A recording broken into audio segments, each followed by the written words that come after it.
à la parole de notre invité. C'est un pionnier, c'est un apôtre, c'est quelqu'un qui a parcouru grand. Il a fondé plusieurs églises, il a travaillé beaucoup. C'est pas parce que je lui donne une couronne. De toute façon, un jour, il va la déposer au pied de Jésus. Mais ça dit honorer de tel homme et de telle femme. Fait que nous voulons honorer aussi son épouse, qui a toujours été là, fidèle, bon temps, mauvais temps, tempête, pas de tempête, toujours là. Applaudissons et accueillons avec joie Pasteur Charbonneau.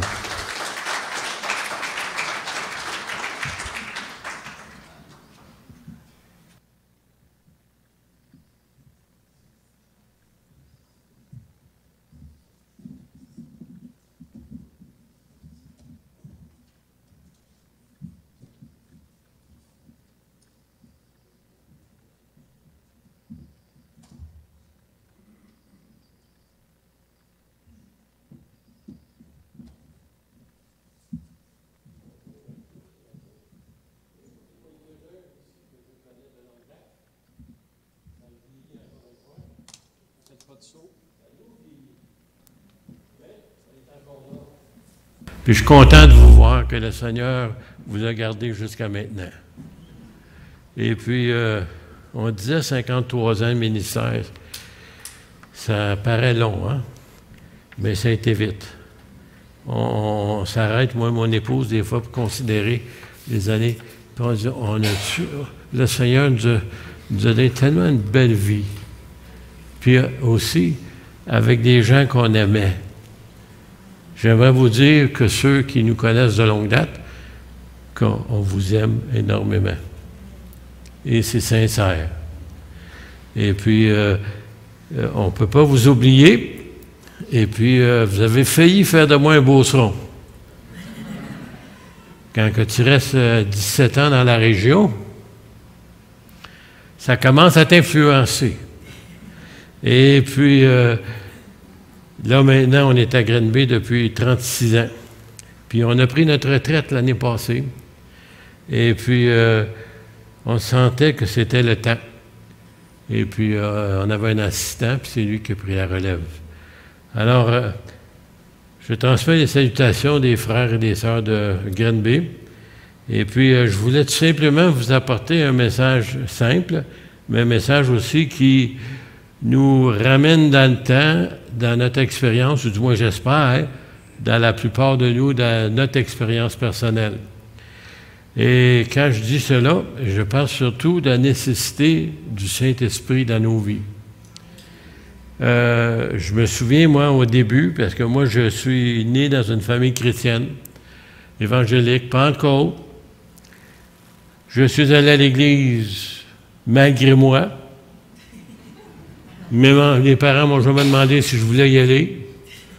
Je suis venu au monde presque dans l'église. Il y avait des réunions dans ce temps-là, vous dites qu'il était long. Oh, monsieur, qui était long. Il commençait à 7h30, puis ça finissait quand ça finissait. Mais moi, à la minute que les chants étaient finis, mes parents me permettaient d'aller dans le dernier banc en arrière, puis je dormais. Mais l'ambiance était là quand même. Et puis, pas une raison quelconque, mes parents ont cessé d'aller à l'Assemblée quand j'avais environ 13 ans, je pense. Et de 13 à 18 ans, je me suis éloigné. Savez-vous ça, que Dieu n'a pas de petits-enfants?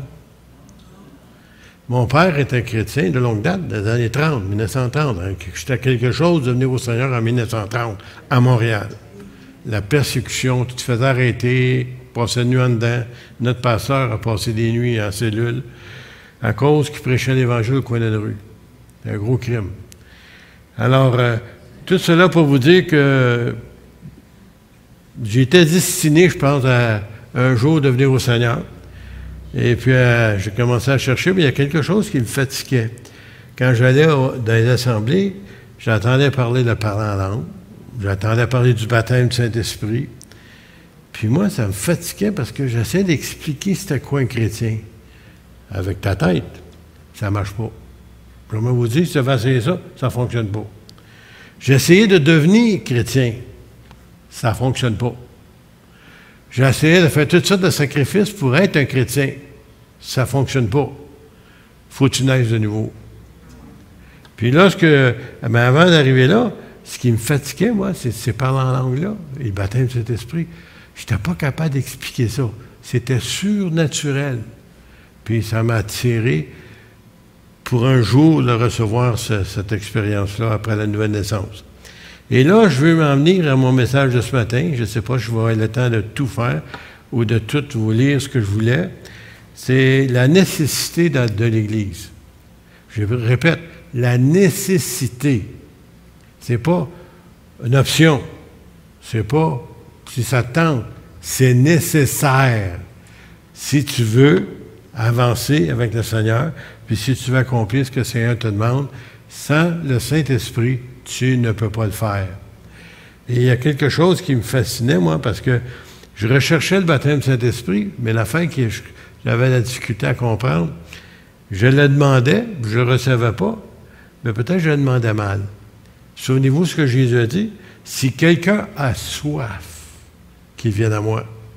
Peut-être que je n'avais pas encore assez soif pour recevoir ce que le Seigneur voulait me donner. Et ça a pris 2 ans. Vous savez, des fois, ça en a des gens que ça prend du temps. Hein? Mais le Seigneur, moi, je ne savais pas, il m'appelait au ministère. Mais ça, s'il m'avait dit ça, je pense que j'aurais viré de bord. Parce que le ministère, puis prêcher, puis être devant vous autres, là, oh, monsieur. Dans ma classe, même à l'école, je n'étais pas capable de me mettre debout devant des élèves que je connaissais très bien. Alors, imaginez-vous quand Dieu t'appelle au ministère. Mais il était sage, je ne me l'ai jamais dit. Il était sage dans le sens qu'il m'a donné le goût d'étudier sa parole. Tu commences à lire la parole, tu vas à l'Institut biblique. Là, les gens disent, mais qu'est-ce que tu vas faire après la question de ministère? Non, non, non, non, non. Moi, je suis ici pour étudier la Bible seulement. Pas question de ministère, oublie ça. Mais rendu à la fin de la 2e année, je savais que le Seigneur voulait plus que ça.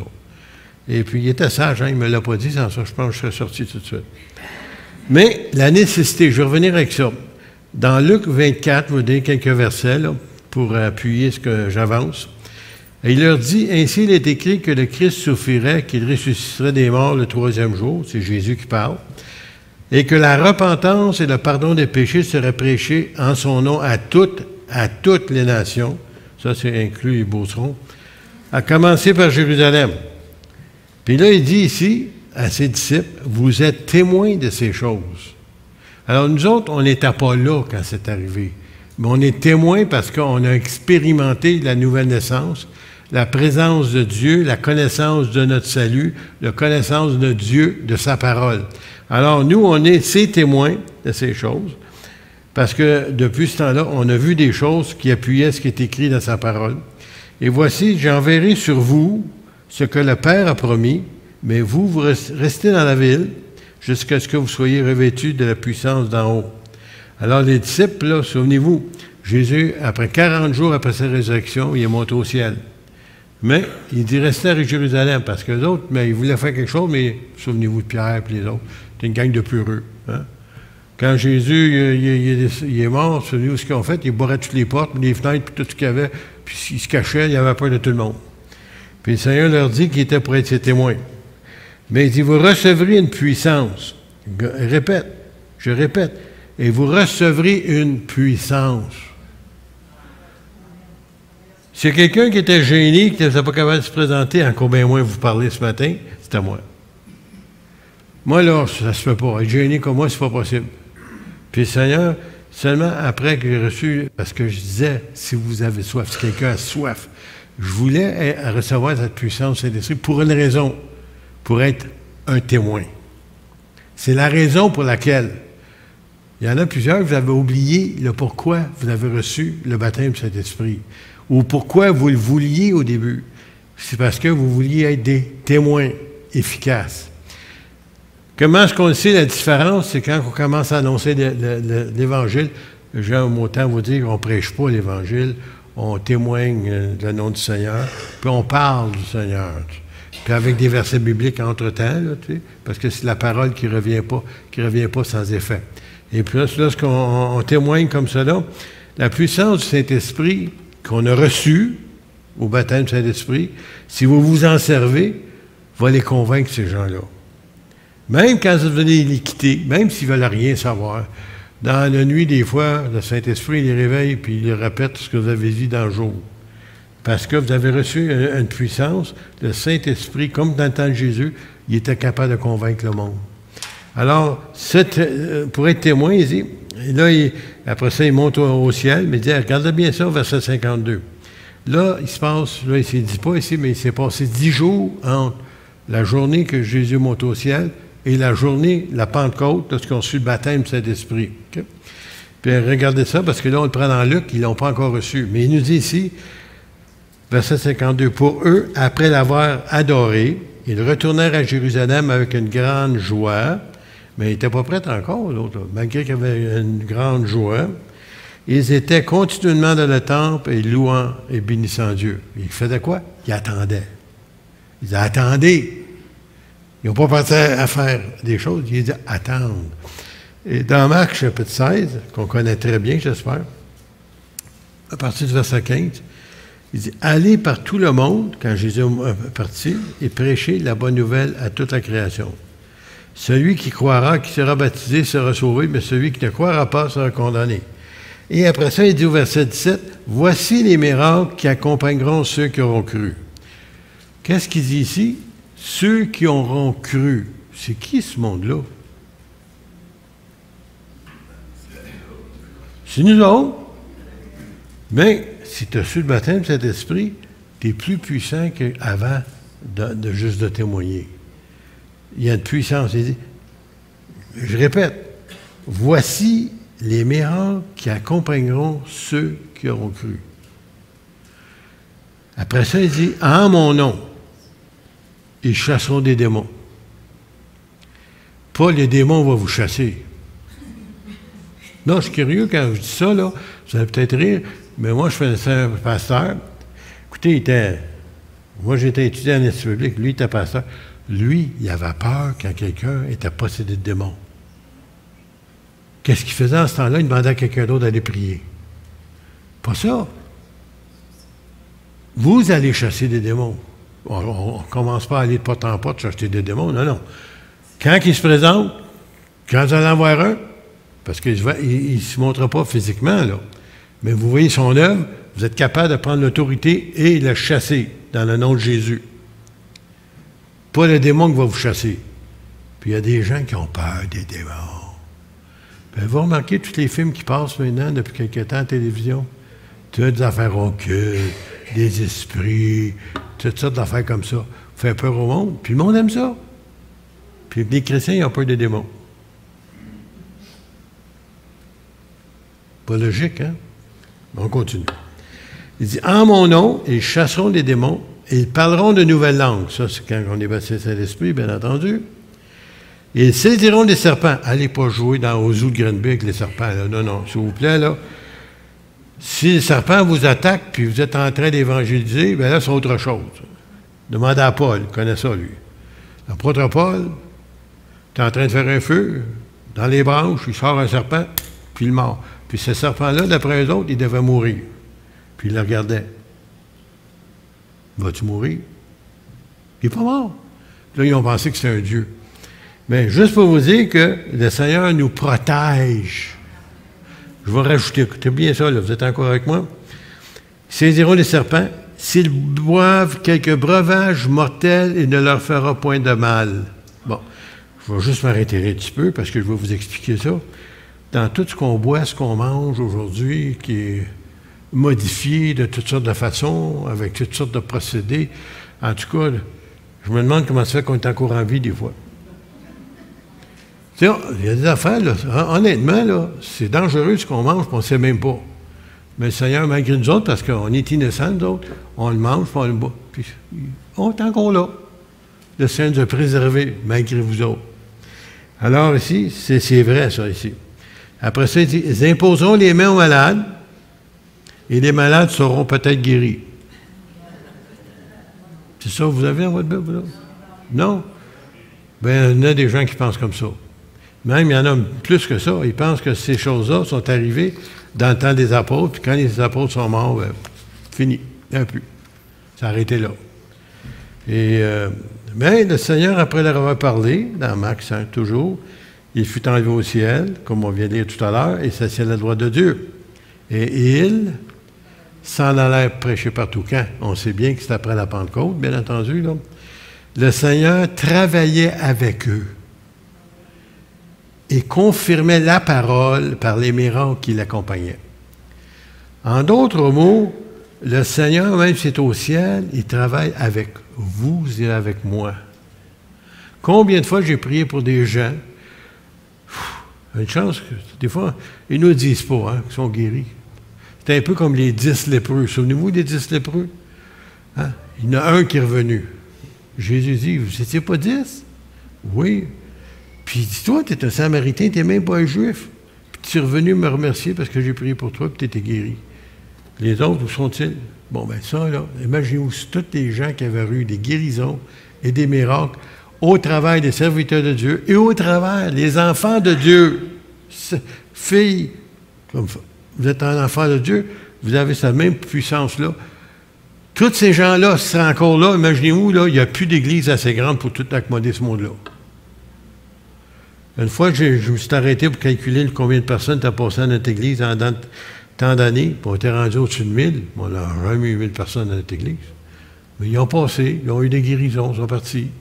Puis il y en a qui ne sont jamais revenus. Ils sont juste venus chercher la guérison. Puis après ça, il y avait une dame, entre autres, qui m'a surpris. C'était à Thetford, ça. Puis ça a pris 2 ans pour le savoir, ça. Vous savez, des fois, les gens, ça, ils viennent pour une raison, la guérison. Elle était assise en avant. C'est une dame d'église qui l'a amenée. Je ne savais pas. À la fin de la réunion, elle me présente, elle dit elle a un cancer, elle a tant de semaines à vivre. C'était terminal. Puis elle dit elle voudrait que vous priez pour elle. Donc, on a prié ensemble, moi et mon épouse. 2 ans s'écoulent, puis de nouvelles. Elle n'est jamais revenue, là, en passant. D'un coup, je parle à cette dame-là de l'église, j'ai dit la dame d'avant amenée, là, qui avait un cancer, elle doit être morte, hein? Ben, il faut être forte, hein?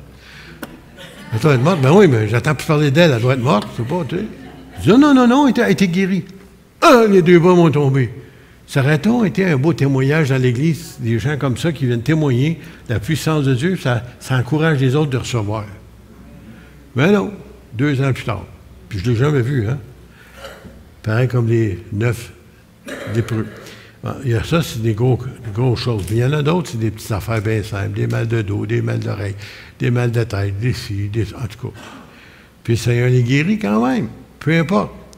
Et puis, je vous offre dans le mien maintenant ici dans Actes, parce que j'aimerais, je check l'heure, là. Je ne sais pas combien j'ai de temps matin.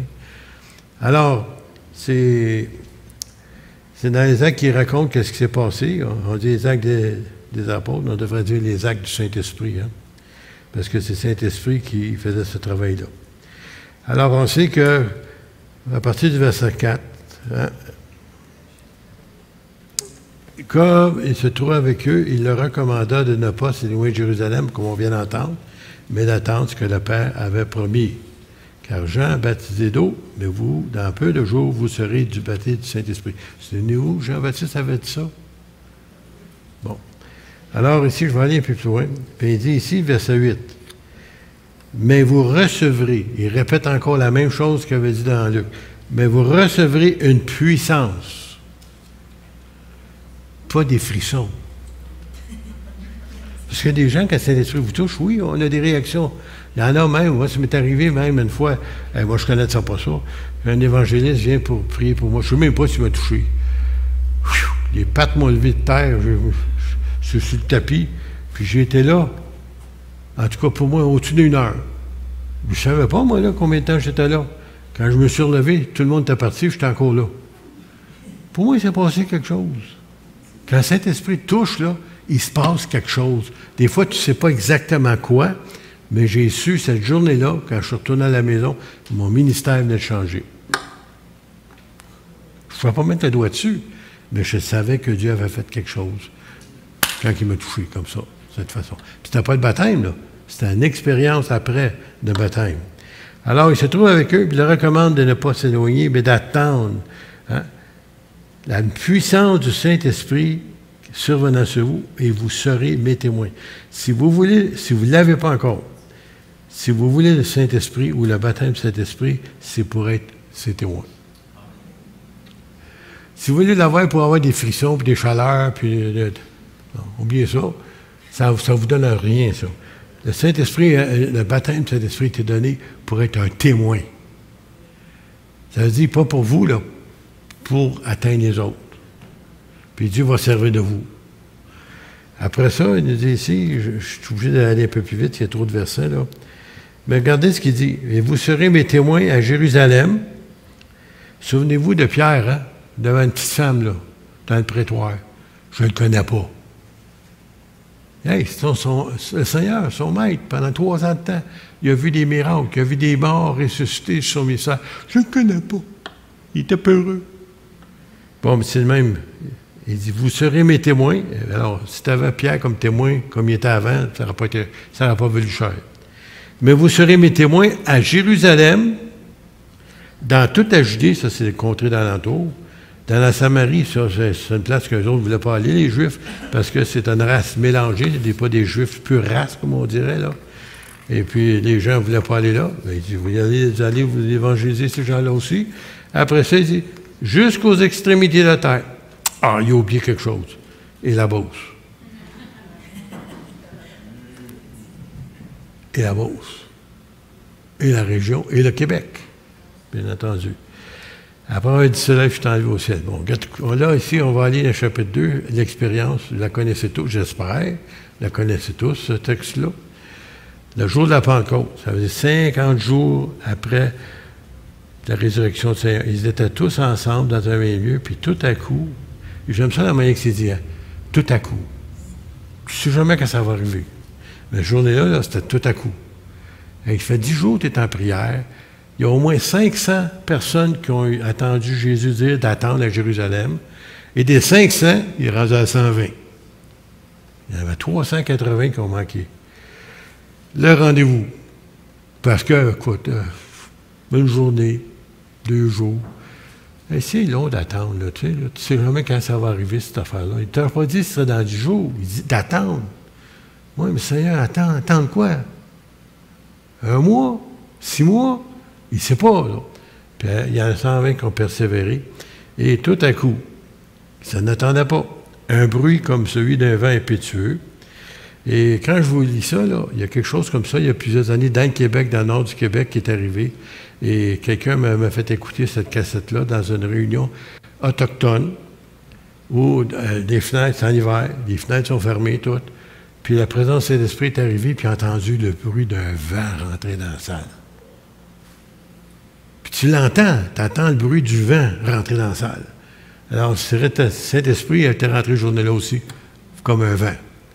Mais là, cette journée-là, c'est ça qui est arrivé, comme un vent impétueux. Il remplit toute la maison où ils étaient assis, et des langues semblables à des langues de feu leur apparurent, séparées les unes des autres, et se posèrent sur chacun d'eux. Et ils furent tous remplis du Saint-Esprit, et se mirent à parler en d'autres langues, selon que l'Esprit leur donnait de s'exprimer. En d'autres mots, là, ces langues-là, c'est un langage spirituel. Et c'est un langage, des fois, quand tu es en train de prier, je ne sais pas si c'est comme moi, écoute, après que tu as passé ta liste de prières, ta liste d'épicerie, si tu veux, tous les gens que tu pries pour, que tu veux voir sauver, guérir, puis finalement, tu ne sais plus quoi dire. Tu commences à parler en langue, tu peux continuer, ça ne te fatigue pas tout. Pourquoi? Parce que c'est le Saint-Esprit, au travers de toi, qui intercède auprès de Dieu. Tu ne sais pas quoi demander. Lui, il sait quoi demander. Puis des fois, tu es en train de prier pour quelqu'un, que tu n'as aucune notion c'est qui, puis plus tard, les gens vont te mentionner, en tout cas. Comment ça se fait? Puis c'est exactement dans ce moment-là que le Seigneur te lève à cœur, puis tu pries en langue. Puis c'est quelqu'un peut-être l'autre bord de la terre. Puis le Seigneur est en train d'exaucer leur prière au travers de toi. Et des fois, tu te sens insignifiant. Tu sais, je suis juste un petit chrétien. Je ne peux pas faire grand-chose.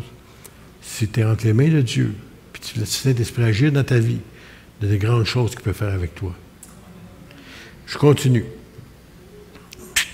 Là, bien entendu, les gens qui étaient là, ils étaient tout émerveillés d'entendre des merveilles de Dieu dans leur propre langue. Ces gens-là, ils entendaient parler dans leur propre langue, des gens qui venaient de partout.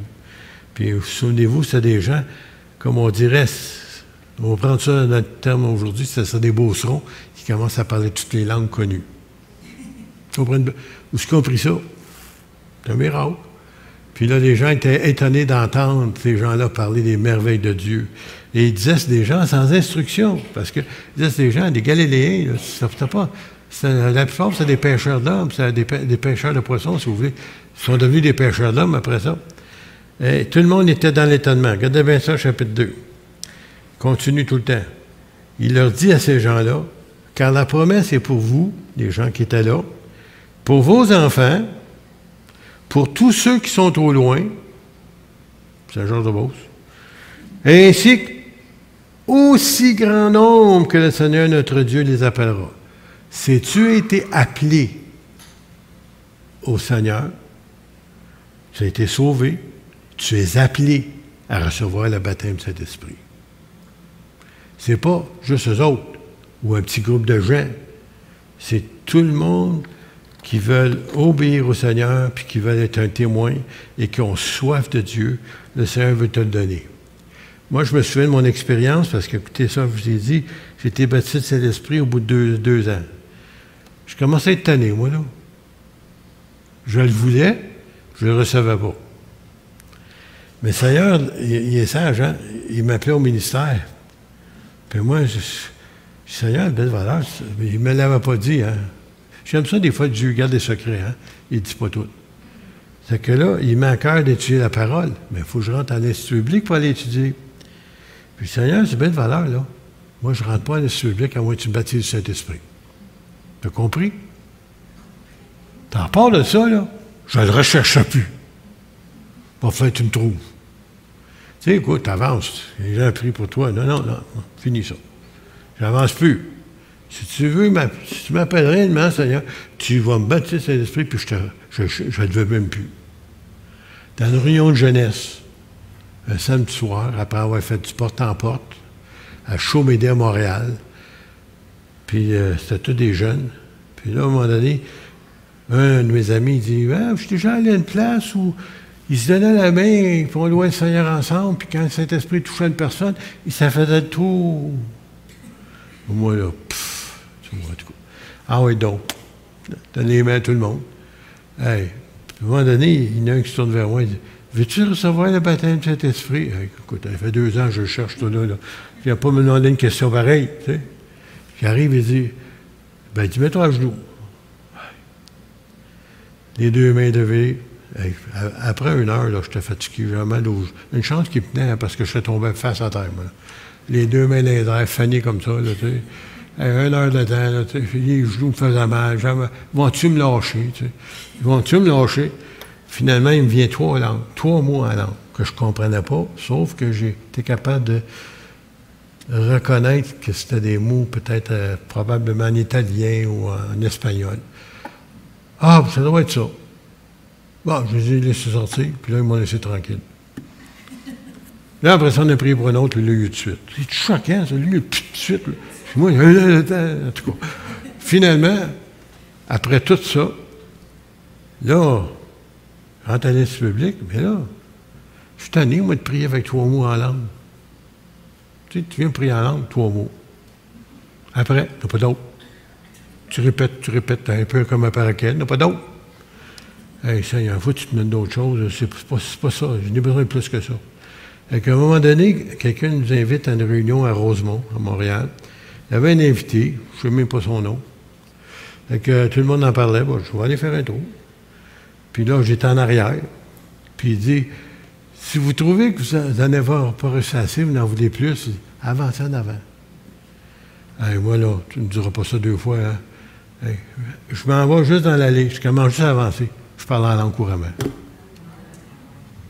Juste l'idée que je voulais, le Seigneur m'a rencontré. J'ai mis, pas me suis pas rendu en avant, personne n'a prié pour moi. Non. Ça a sorti tout seul. Et puis, c'est quelque chose que Dieu nous a donné. Puis aussi, avec cela, pour ceux qui le savent, que vous voyez ici dans votre église, qui s'est rendu que c'est quelque chose qui est rare dans les églises de Pentecôte ou d'expérience pentecôtisante, les dons spirituels. Les langues, interprétation, prophétie, les 9 dons. discernement des esprits. C'est quelque chose que, en tout cas, si tu rentres dans une église Pentecôte, souvent, tu regardes dehors en passant. C'est quoi le nom d'église? C'est marqué Pentecôte. Il n'y a rien de Pentecôte dans l'église. C'est quoi ça? Je vous dis, je cherche aujourd'hui des églises Pentecôte où le Saint-Esprit agit, sont rendues, en tout cas, mortes. Excusez le mot, mortes. Il n'y a plus rien qui se passe. Ils ne cherchent plus le baptême du Saint-Esprit. Mais des fois, je me demande si le pasteur est baptisé du Saint-Esprit. Je me le demande, honnêtement. Là. Et puis, il y a 2-3 ans de ça, j'avais écouté une émission à la télévision, en tout cas, puis aux États-Unis, ça se trouvait être en Géorgie. Une petite ville, pas une grosse ville. Puis il y avait un pasteur baptiste à la télévision, puis il disait qu'il avait soif, puis qu'il cherchait, puis il avait reçu le baptême du Saint-Esprit. Puis il disait que dans son église, en église baptiste, bien entendu, les gens avaient soif, ils ont reçu le baptême du Saint-Esprit. Des langues, des interprétations, des miracles, s'il vous plaît. Alors moi, ça a piqué ma curiosité. Il faut qu'on aille voir ça. On a pris l'avion, on s'est rendu là-bas, on a loué une auto, on s'est rendu. Puis il y avait du monde là, c'était plein. Et puis tout de suite, il y avait une dame, entre autres, qui avait un cancer, puis je pense un cancer du sein. Puis il restait quelques semaines à vivre. Puis elle a été complètement guérie, miraculeusement. Puis là, tu voyais la radio avant, puis tu voyais la radio après. Les médecins ne comprenaient plus rien de ce qui s'était passé avec elle. Parce que cette église baptiste est devenue plus pentecôtiste que les Pentecôtes. Puis les gens, ça parle en langue dans l'église, en tout cas, puis les dons spirituels. Moi, j'étais là, je dis, on ne fait pas une église baptiste, ça se fait pas. Tu sais? Mais oui, parce qu'elle avait soif. Quand tu as soif, Dieu rencontre ta soif. Mais si tu n'as pas soif, oublie ça, hein, tu ne recevras rien. Et c'est pour ça, si tu veux recevoir le Saint-Esprit, ou si tu l'as déjà reçu et que tu t'en sers pas pour être un témoin, c'est peut-être le temps de demander pardon au Seigneur, puis demander qu'il te renouvelle ton expérience pour être un témoin. Parce que le chrétien, savez-vous quand il y a le chrétien, il y a des chrétiens qui disent « Oh, la vie chrétienne, c'est donc plate. C'est ennuyant. » C'est ennuyant, c'est plate parce que tu fais rien. Si tu faisais ce que le Seigneur te demande, puis tu commençais à témoigner ta foi, monsieur, que tu trouverais que c'est excitant. De temps en temps, tu rencontres un démon, et tu pourrais le chasser. Un autre malade, tu peux le guérir. Tu sais, au nom de Jésus. C'est une aventure, régulièrement. Tu sais, des fois, tu ne cherches pas, puis le Seigneur, tu as des coups de téléphone, puis des gens qui viennent te visiter, puis il a besoin de ci, puis il a besoin de ça. Même si on est retraité, moi, je pensais qu'ils vont nous laisser tranquille. Mais non, le téléphone sonne, puis des gens viennent nous visiter à la maison. Pourtant, je ne les ai pas invités. Mais on est content de les voir. On est content de les voir. Alors, il dit, la promesse est pour vous. Hein? Puis, regardez ce qu'il faisait, 42. Il persévérait dans l'enseignement des apôtres. Dans ce temps-là, il n'y avait pas de Nouveau Testament. Hein? C'était juste l'Ancien Testament. Elle n'était pas écrite encore. Et vous avez le privilège d'avoir les deux. Et il nous dit ici qu'il persévérait dans l'enseignement des apôtres, dans la communion fraternelle entre frères et sœurs, dans la fraction du pain, hein, le repas du Seigneur, dans les prières. Et la crainte, écoutez bien ça, verset 43, la crainte s'emparait de chacun.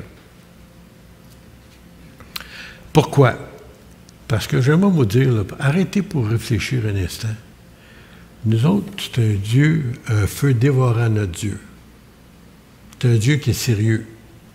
Et lorsqu'ils voyaient la puissance de Dieu, les gens, ils commençaient à être craintifs. Et c'est pour ça, nous dit ici, la crainte s'emparait de chacun, et à cause de ça, la crainte de Dieu, le respect de Dieu, si vous voulez. Aujourd'hui, les gens, la crainte de Dieu, là, il n'y a pas grand-chose. Mais la crainte de Dieu, le respect, honorer Dieu, il se faisait beaucoup, il dit bien, beaucoup de prodiges et de miracles par les apôtres. Imaginez-vous, par les apôtres. Ah, les gens. Ouais. les apôtres. Donc là, pasteur, l'évangéliste, l'apôtre, le prophète, tous autres. Malheureusement, c'est pas comme ça.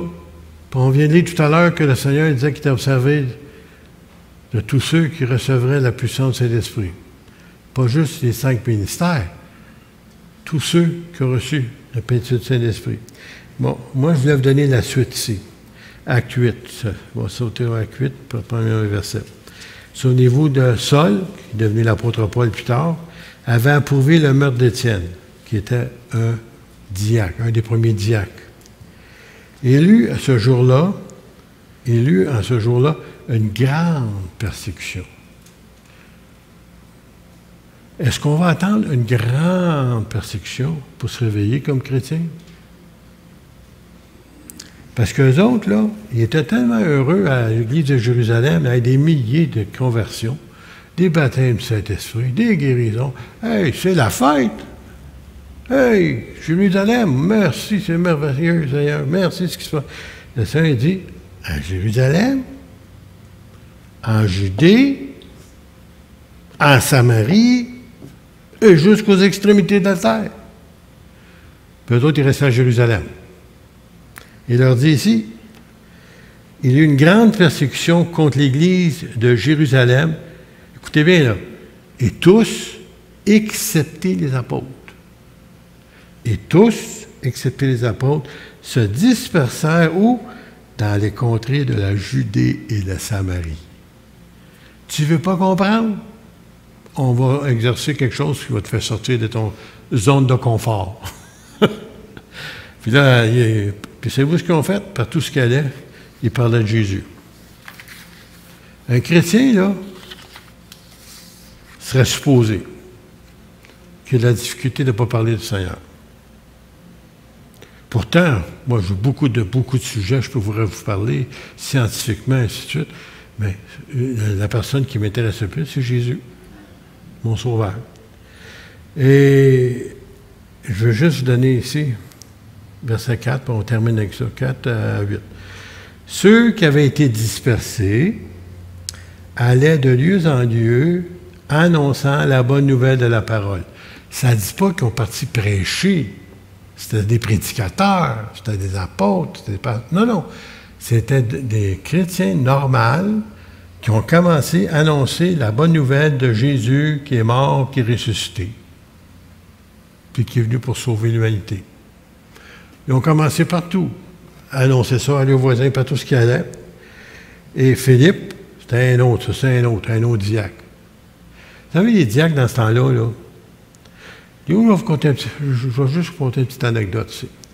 Quand j'étais assistant pasteur à Montréal, j'étais à l'Institut biblique, puis c'était un pasteur âgé de 77 ans.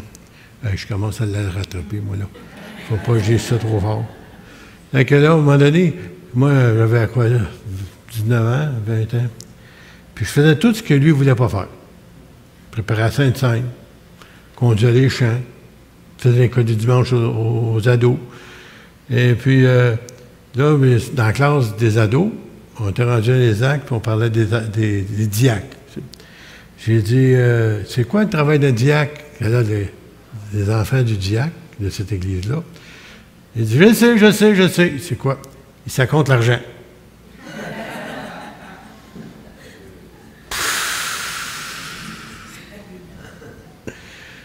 J'étais-tu déçu d'avoir une réponse pareille? Oui, il peut faire ça, mais il y a bien d'autres choses qu'on se doit faire. Puis Philippe était un de ceux-là qui n'était pas capable de rester chez eux puis compter l'argent. Regardez bien ça. Après ça, ceux qui avaient été dispersés allaient les en lieu annonçant. Et Philippe, étant descendu dans la ville de Samarie, il prêcha le Christ. Un diacre, il avait du temps de libre, là, il ne savait pas quoi faire de son temps. Là. Tu sais, il était tenu de compter de l'argent, lui, là. Alors, il dit, les foules tout entières étaient attentives à ce que disait Philippe, lorsqu'elles apprirent et virent les miracles qu'il faisait. C'est pas un pasteur, c'est pas un évangéliste, c'est pas un apôtre, c'est pas un prophète, c'est pas un enseignant, c'est un diacre. Ça veut dire quelqu'un du milieu de nous autres que Dieu peut servir, si tu veux être obéissant. Il nous dit ici, car des esprits impurs sortirent, et plusieurs démoniaques, poussant de grands cris, et beaucoup de paralytiques, des gens paralysés, et des boiteux furent guéris. Et il y a eu une grande joie dans cette ville. Tout cela vous attend. Vous autres. Vous n'avez pas besoin d'attendre. Savez-vous que souvent, quand j'avais... il y était un temps, quand on était à Lac-Mégantic au début, je ne sais pas qui leur a dit ça, quelqu'un était dit qu'on priait pour les malades. On avait des coups de téléphone chez nous. Aller visiter un tel dans le bout de Sainte-Cécile, un autre au lac de Relais, en tout cas, tout ça d'affaires comme ça. Puis là, il arrivait, puis il nous parlait de bobos parce qu'il pensait qu'on était des guérisseurs. Bien de valeur, je leur disais qu'on n'était pas des guérisseurs. Mais moi, je leur annonçais l'Évangile.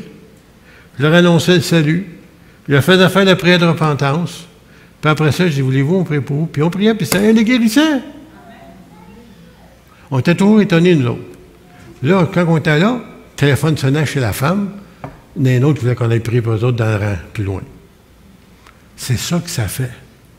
Quand tu prêches l'Évangile, puis avec la puissance de cet esprit, moi, je vais changer le mot. Quand tu jases, la bonne nouvelle.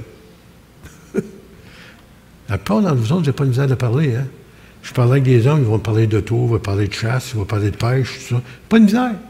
Tu parles du Seigneur, je suis gêné d'un coup qui ne m'accepte pas. Vous seriez surpris des gens que vous pensez qu'ils ne vous acceptent pas. Souvent, c'est eux autres qui sont plus ouverts. Puis ceux que vous pensez qui sont ouverts, c'est eux autres qui ne veulent rien savoir. Fait que jugez pas par l'apparence. Avez-vous soif? Si vous avez le baptême du Saint-Esprit, servez-vous-en. Cessez d'être juste des pentecôtistes de nom. Ça fait quoi, pentecôtiste? Ça parle en langue. Ou ça va à une église où il parle en langue. Non, non. Tu reçois une puissance. Puis cette puissance-là, le Seigneur, c'est lui qui te donne pour que tu puisses communiquer l'Évangile. Puis pour le communiquer, souvent, j'ai prié, je me souviens des gens, là, même ici à Saint-Honoré, il y avait un couple âgé en tout cas, qui écoutait une émission à la télévision, puis il était tout en l'envers, puis sa fille, elle ne savait plus quoi faire avec. Dans ce temps-là, c'est Alain qui m'avait envoyé là. Puis j'arrive là-bas, puis elle dit, je ne sais plus quoi faire. Elle dit, ben envoie-les donc le pasteur, d'un coup, qui peut y aider. Qui était tout en l'envers parce qu'il écoutait l'Évangile. Ça le troublait. Fait que là, voulez-vous, je parlais du Seigneur, avant de partir, voulez-vous, je prie. Ça ne m'était jamais arrivé ce que je vais faire là. J'étais debout, là. Je ferme mes yeux, comme d'habitude, hein. Je prie, je ferme mes yeux. Aujourd'hui, je ne ferme plus mes yeux tout le temps, là. Parce qu'il y a toujours des surprises qui m'arrivent. Je me rouvre les deux yeux, le couple âgé, je dis âgé parce que ça était plus jeune que moi aujourd'hui, là, 70 ans, à genoux devant moi, quand j'ai prié. Puis je leur donne le Nouveau Testament, puis j'ai dit, vous lirez ça? Elle dit, moi, je ne lis pas beaucoup. Ben, j'ai dit, si vous ne lisez pas la semaine prochaine, je le reprendrai. OK. Je repasse à la semaine suivante. Ce qui s'était passé cette nuit-là, quand ils sont couchés, au pied du lit, le Seigneur leur est apparu. Puis là, il était certain qu'il était sauvé. Puis c'est donc intéressant, ce livre-là. Il ne voulait plus me redonner. Et puis des fois, il venait à la réunion à cachette. Ça fait qu'il ne voulait pas qu'il vienne. Pas à Courcelles, c'était trop proche. Tout le monde se connaît à ce coin-là. À Lac-Mégantic.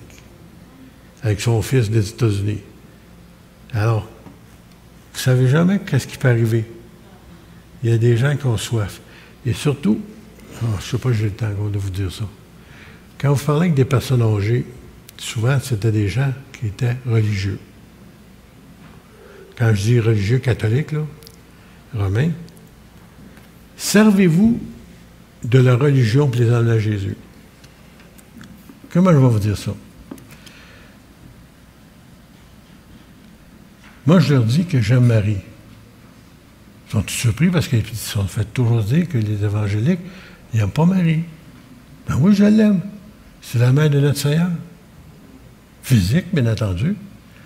Puis j'ai dit, Marie, savez-vous ça, quand vous a laissé un commandement? Là, il te regarde. Ben, vous connaissez le commandement de Marie? Non. Ben, on dit, c'est un seul commandement. Ah, c'est vrai, là, ils s'affusent de ça. À cause, ils sont catholiques, puis ils ne savent même pas ça. J'ai dit, oui, aux noces de Cana. Elle dit au serviteur, faites. D'après moi, c'est l'impératif d'un ordre.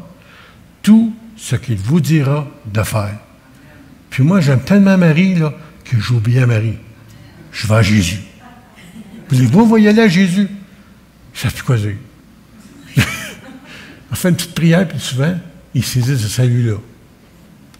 C'est un petit secret que je viens de vous donner, là. Gardez-le. Servez-vous-en. Parce que les gens, ils veulent être obéissants. Pourquoi est-ce qu'on défait leur religion? Parlons des choses qui sont bibliques dans leur religion, qui peuvent les amener à Jésus. Puis, vous seriez surpris comment que les personnes, surtout les personnes âgées qui sont encore pratiquants là, dans leur religion, ils veulent obéir à Marie. Bien, on va prier d'abord, on va inviter Jésus dans votre vie, on va faire ce que Marie nous a dit de faire. Amen. Je viens de terminer. Alors, Seigneur, merci pour ta parole, Seigneur, qu'on puisse devenir des hommes et des femmes de Dieu dans le sens que nous allons nous servir de ce que tu nous as donné, Seigneur. Ce don merveilleux qu'est le Saint-Esprit, le baptême du Saint-Esprit. Et Seigneur, que nous puissions voir des âmes venir à toi, mais surtout, Seigneur, des guérisons et des miracles qui vont amener des âmes à toi. Seigneur, réveille ton Église, réveille-nous, chacun d'entre nous, Seigneur, pour accomplir ta volonté, dans le précieux nom de Jésus. Amen. Okay.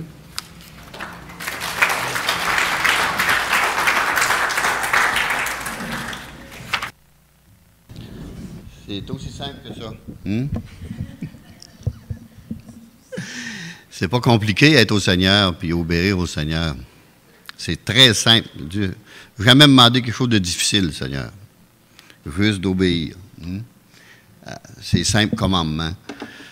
Les choses simples. Je me souviens quand que Pasteur Jacques qui racontait qu'il fallait que des personnes lui tenaient les bras jusqu'à quasiment l'épuisement total. J'ai fait ça, moi, avec mon beau-frère Roger, qui cherchait le baptême du Saint-Esprit. On était d'une maison. Puis il était très résistant, très fort, puis dans bonne capacité. Puis je ne l'ai pas. Ça faisait 1 heure qu'on priait. On arrêtait, on se reposait, on commençait.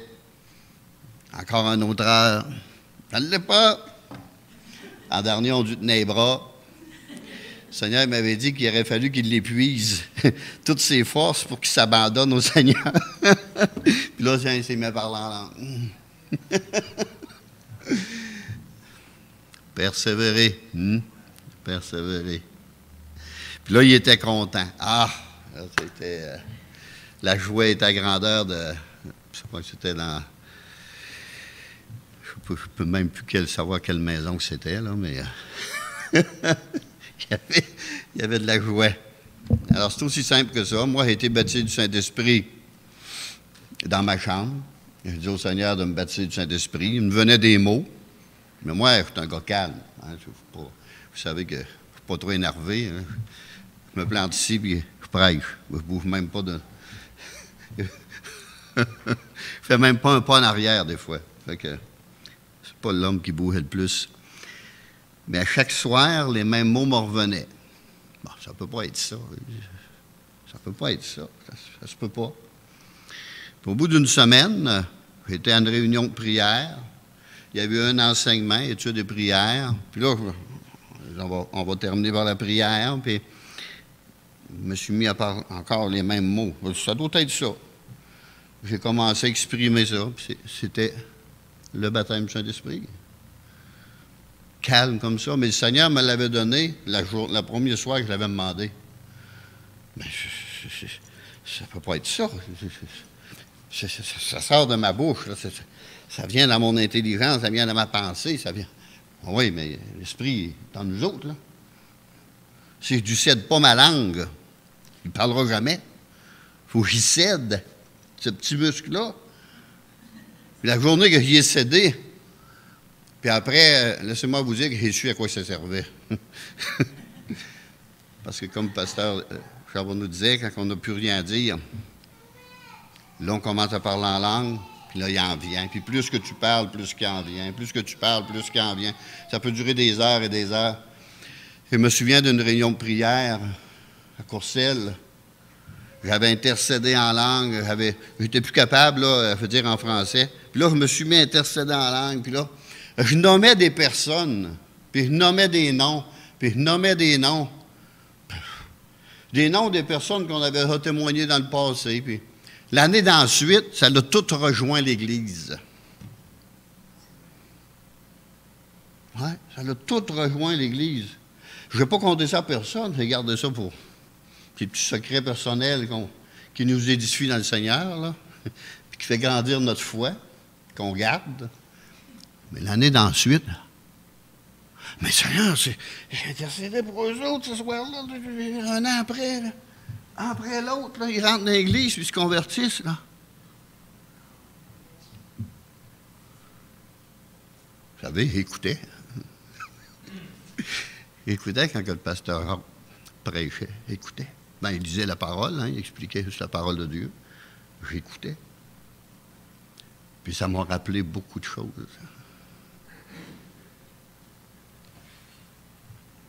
Surtout la simplicité de l'Évangile. Alors, si vous voulez être baptisé, il faut avoir soif, premièrement. Moi, j'avais soif, là, tous les soirs. Mais c'était trop simple. Il aurait fallu que ce soit plus compliqué. Ça me fait penser à un couple à Saint-Honoré.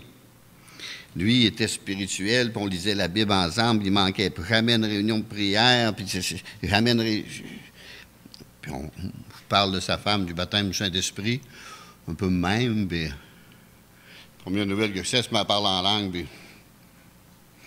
il vient me voir, mais il n'est même pas spirituel, puis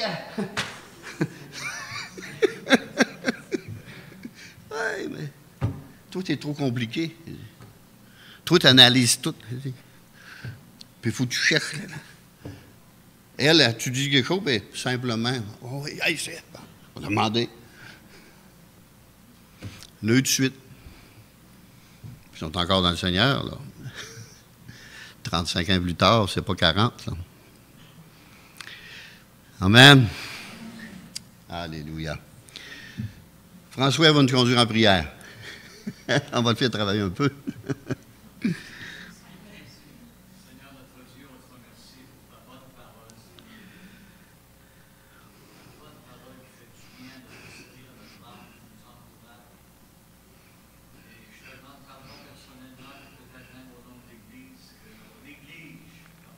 Oui, Jésus. On s'en sert quelque peu. Seigneur, renouvelle sur cette Église la Pentecôte. Alléluia. Oui, Seigneur, on a besoin d'être renouvelé par le Saint-Esprit. Afin qu'on puisse aller, qu'on puisse parler sans timidité. Ce n'est pas un esprit de timidité que tu nous as donné, mais un esprit de force, d'amour, Père éternel. Amen. Alléluia. Oui, Jésus.